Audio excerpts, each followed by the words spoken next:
안녕하세요. 한의사 이경입니다. 비타민 D 하면요, 칼슘 흡수를 조절하고 뼈 건강을 유지하는 데 필요한 영양소 정도로 알고들 계시죠. 그런데 알고 보면 단순한 영양소를 넘어서 면역 조절, 염증 억제, 암세포 성장 억제와 같은 중요한 역할을 수행하고 있습니다.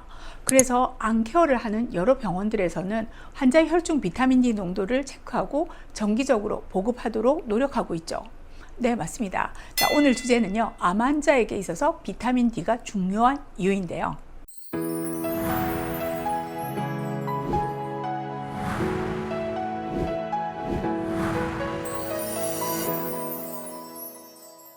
고상훈 원장님 나와주셨습니다. 안녕하세요, 원장님. 안녕하세요. CS한방병원외과 고상훈입니다. 오늘은 암 환자에 있어 비타민 D가 가지는 의미를 두 가지 방향으로 나눠서 설명을 드리려고 하는데요. 그 첫 번째는 암 자체에 작용하는 면이고요. 두 번째는 환자의 상태를 개선함으로써 도움이 되는 측면입니다. 이전에도 암 환자에 있어 비타민 D의 중요성을 다룬 적은 있지만 주로 면역과 근감소 예방의 측면에서 설명을 해드렸습니다. 자, 오늘은요, 암에 대해 좀 더 직접적이고 전반적인 비타민 D의 역할을 다뤄주신다는 거죠. 자, 한번 들어가 볼까요? 먼저 비타민 D가 암세포에 직접적으로 미치는 영향에 대해서 말씀드릴 텐데요. 비타민 D가 체내에서 맡은 일을 하려면 세포 내에 비타민 D 수용체에 결합을 해야 합니다. 네. 이 과정에서 세포 분열에 관여하는 효소를 억제하고 세포 주기 조절 단백질을 증가시켜서 암세포의 증식을 억제하는 작용을 하는 거죠. 네. 또한 세포 자멸에 관여하는 유전자 발현을 조절을 해서 암세포가 사멸하도록 유도할 수 있고요. 그리고 암세포의 세포 분화를 촉진해서 미성숙 상태로 무한 증식하지 않도록 그래서 덜 공격적인 상태로 암세포 성질을 바꿔서 예후를 개선하는 데도 기여를 합니다. 혈관 내피 성장인자가 암세포 주변에 이제 새로운 혈관을 만드는 것을 억제하기도 하고요. 결과적으로 그 암세포 주변의 신생 혈관을 억제해서 암세포로 가는 산소와 영양 공급을 차단, 암세포 성장을 억제하는 효과를 나타내겠군요. 단순히 면역세포를 활성화시킨다 이렇게 포괄적으로 이해할 때보다는 구체적인 비타민 D의 암세포 억제 기전을 알고 나니까 그 중요성이 훨씬 와닿는 것 같습니다. 암세포는 그 MMPS라는 단백질을 분해하는 효소를 분비를 하는데 네.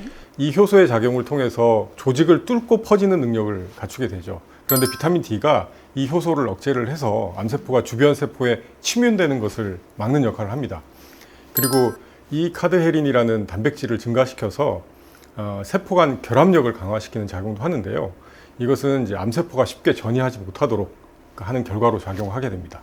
네, 들을수록 놀라운 비타민 D의 항암 작용인데요. 자, 그런데 비타민 D의 직접적인 항암 작용은 비타민 D 수용체를 통해서 이루어지는 거잖아요. 그럼 수용체가 없는 암세포를 가진 암 환자의 경우라면 이 비타민 D 보충의 항암 효과는 뭐 그다지 크게 기대할 수 없을 것 같은데요.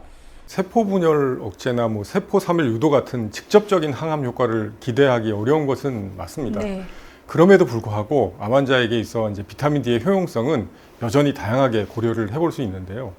암 환자에게 있어서 비타민 D의 그 두 번째 의미, 즉 환자의 상태를 개선해서 암에 대응하게 하는 간접적인 이점이 있기 때문입니다. 간접적인 이점이라면 뭐 그전에 소개해드린 비타민 D의 면역력 강화 효과를 말씀하시는 것 같은데요. 자, 면역세포의 기능을 유지하고 향상시키는 그 작용을 얘기하는 거죠? 예, 맞습니다. 암과 다른 얘기기는 합니다만은 최근까지 우리를 괴롭혔던 코로나19의 경우에도 감염자의 중증도와 비타민 D 수치 간의 그 상관관계가 보고되었죠. 그리고 상기도 감염이나 폐렴, 인플루엔자 등에서도 비타민 D 보충이 감염률을 10 내지 30% 정도 감소시켰다는 연구도 있고요. 이런 면역 기능의 향상은 특별히 비타민 D 결핍 상태인 사람들에게 더 큰 효과가 있었다고 합니다. 네. 우리 몸의 면역력은 암에 있어서도 중요한 방어 체계인데요. 이런 측면이 암 환자들이 비타민 D 보충을 신경 써야 하는 중요한 이유가 되겠죠. 자, 비타민 D는 염증 반응을 조절하는 기능도 하잖아요. 그런데 만성 염증은 암의 진행과 재발에 또 연관이 있고요. 따라서 비타민 D는 암 관련 전신 염증을 억제하는 데 도움을 주게 되는 거죠.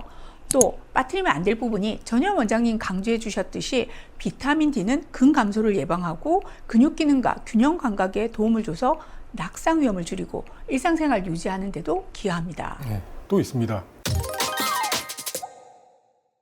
비타민 D 부족은 우울증, 만성 피로와도 연관이 있는데요. 특히 호르몬 치료 중인 유방암 환자 등에서 비타민 D 보충이 기분 개선, 피로 완화 이런 데 도움이 되는 것으로 알려져 있습니다. 실제 실험 및 연구에서도 비타민 D의 암 억제 효과가 입증되고 있는데요.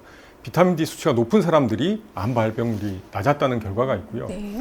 유방암, 대장암, 전립선암 등의 여러 암에서 비타민 D 농도가 높을수록 재발률이 낮아지고 생존율은 증가했다고 보고되고 있습니다. 자, 이렇게 중요한 비타민 D. 문제는요, 특별히 관리하지 않은 경우라면 대부분 부족이나 결핍 상태라는 건데요. 특히 항암 치료로 식욕 저하나 소화 장애를 겪고 병원같이 실내 위주의 생활로 햇볕 노출이 부족한 암 환자분들이라면 더더욱 그럴 것 같습니다. 네. 거기에 대해서 이제 간이나 신장의 기능 저하로 인해서 활성형 비타민 D 전환이 감소하게 되고 스테로이드 사용이나 일부 항암제가 비타민 D 대사를 방해하기도 하죠. 그래서 이제 혈액 검사를 통해서 혈중 비타민 D 수치를 확인해 보는 것이 꼭 필요한데요. 기준 수치는 이제 20 나노그램 per 밀리리터 이하를 결핍이라고 하고, 네. 20에서 30이면 부족. 보통 일반적으로 이제 3, 40 정도면 적정 범위라고 봅니다. 암 환자의 경우에는 이보다 다소 높은 50에서 60 정도 수준을 이제 권고해드리기도 합니다. 네. 자, 검사상 수치가 낮게 나온다면 단기간에 올릴 수 있는 방법이라면 자, 아무래도 주사 처방이 우선이겠죠. 네. 사람마다 개인차가 있지만 기존에 이제 수치가 낮았던 경우일수록 더 많이 오르게 되는 경향이 있어서 주사 후에 일주일 이내에 이제 적어도 10 정도, 많게는 30까지도 증가를 합니다. 네. 먹는 보충제의 경우에는 이제 4,000에서 5,000 유니트 정도 이상의 고용량을 쓰기도 하지만 안전하게는 이제 1,000에서 2,000 정도 복용하는 것이 일반적이고요. 주사를 정기적으로 맞던 먹는 약을 쓰던 또는 이제 두 가지를 병행을 하던 간에 정기적인 혈액 검사를 통해서 수치를 확인하고 조정하는 것이 바람직하겠습니다. 비타민 D 과잉의 경우에는 고칼슘 혈증, 신장 손상, 심혈관계 문제, 뼈 건강 문제 등의 이제 부작용을 일으킬 수도 있기 때문에 확인이 꼭 필요하겠습니다.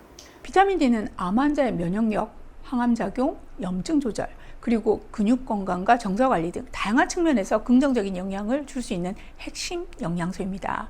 따라서 정기적인 혈중 수치 확인과 적절한 보충이 필요하죠. 암 환자에게는 더더욱 말입니다. 자, 오늘도 건강한 항암 생활을 응원하면서 저희는 다음 이 시간에 돌아오겠습니다. 감사합니다.